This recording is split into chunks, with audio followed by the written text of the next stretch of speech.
you started your day with no plan at all. You've never taken an interest in music or politics or art. All your friends were interested. Where will you start? If you try, really try, you might get off to a decent start someday.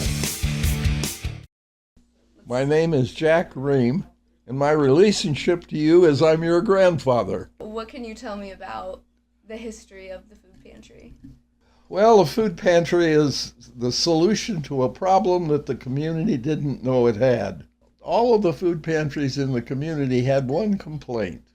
The same people were coming to everybody's food pantry, so that they were only feeding about 45 people. Giving food to 45 people is not going to solve a problem. After hearing the problem a few times, I said there is a very simple solution to this problem. Get everybody together that has a food pantry, and I will explain the solution. And the solution was close them all and open one big food pantry. We had no idea how big that would be. After 2 years of doing this once a week, we were up to about 1,000 people a month. And we were giving away an enormous amount of food, which we were getting from the food bank. When the individual churches were doing this, they were buying the food at the grocery store, which is an ungodly expensive way to do it. The individual food pantries were limited in the amount of food they could afford to give away that way. So they usually only gave away 3 or 4 days worth of food, and you could only come once a month. If they just gave us the money that they were spending for the limited amount of food that they were buying, we could buy probably 4 or 5 times as much food for the same amount of money. So we asked the churches that were involved. Amazingly enough, the churches had their people do that. Then an increased number of people were coming every week, and we could get the food, and we had the money to pay for it. We just increased the amount of food we bought. By the end of this 3rd year that we were doing this, we were giving away almost 40,000 pounds of food every week, which is 2 million pounds of food a year. And we found out that we were the largest food pantry in the country because nobody was even thinking in those terms. We still had not solved the problem. Some people that are really strapped, they don't have a way of getting to the food pantry. The only solution to their problem was to deliver food. So we had publicity campaign going on asking people if they couldn't get to the food pantry to let us know, and we'd bring it to them.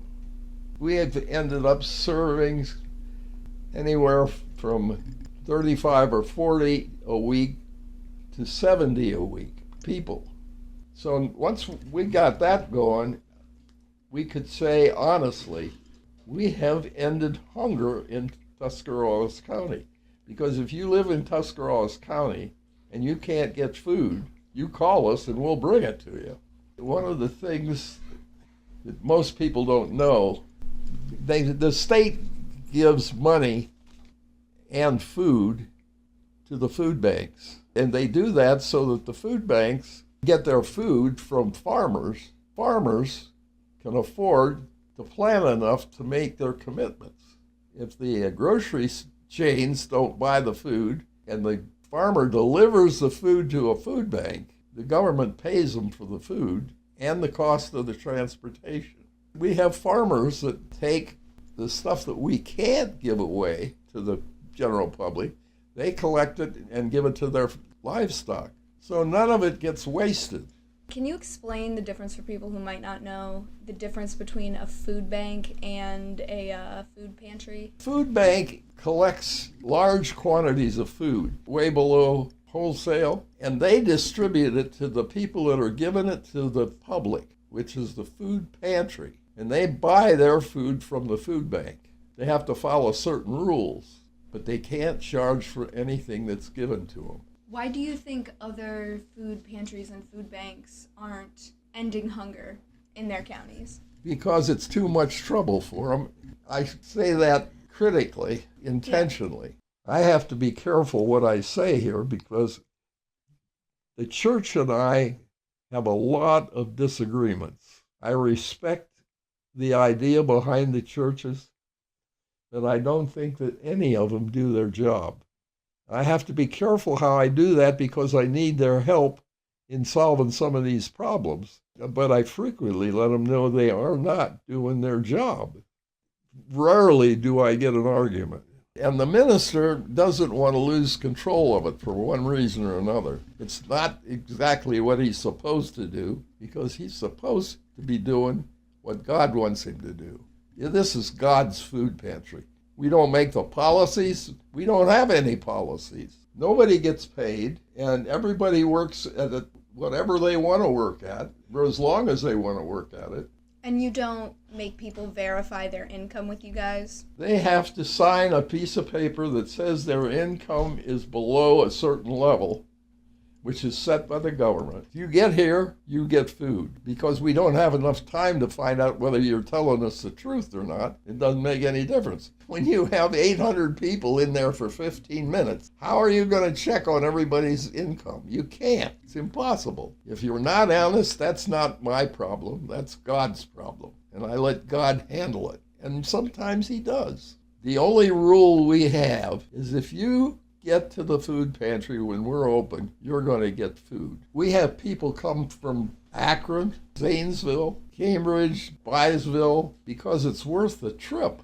What is your experience with the food pantry around the holidays? Well, that's fascinating because we found out very quickly that there's a pattern to it. The pattern is the same every year. The week before Thanksgiving, we give away more food than any other week in the year. I don't know why that is. The rest of the year, it's pretty constant. It's right around 800 families a week. It's not the same people coming every week. We keep track of who gets food and how much food they get, how big the family is, and all that. And we have found out that the average family will come to a food pantry like ours to get all of the food that they want 7 times a year. That's it. Less than 2% of the people that come to the food pantry come every week. And it's been the same every year that we've been open. When COVID hit, local companies figure this problem is going to cause a tremendous food problem. So we had people sending us big checks to the post office box. We got in over $250,000 in a week, and we never asked for anything. The general population needs to take a completely different look at people who are in poverty and do what they can to help them get out of it. Make a friend of them. I can turn people's lives around by just saying to them, come on, let's go into the office and sit down and talk, and you can tell me how you feel. Tell me your problem. It's amazing what that does to a person who has no real friends that they can trust. And it doesn't take effort on your part at all to do this. And you'd be amazed what it does to you, just sitting there keeping your mouth shut and listening. Because God is in charge of everything you do. You may argue with him a lot. He just lets you go about making your own problems. And we all do just exactly that. People just don't realize how much better their life would be if they would just listen, instead of listening to their own ideas, listen to what God has to say.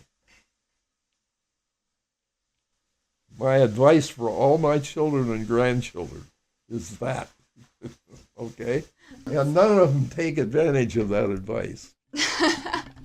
So don't feel bad. Sorry, Grandpa. Okay, I have one more hard-hitting question. Who is your favorite grandchild? Who is my favorite grandchild? I don't have a favorite grandchild. Okay. But you're in the running. Thank you.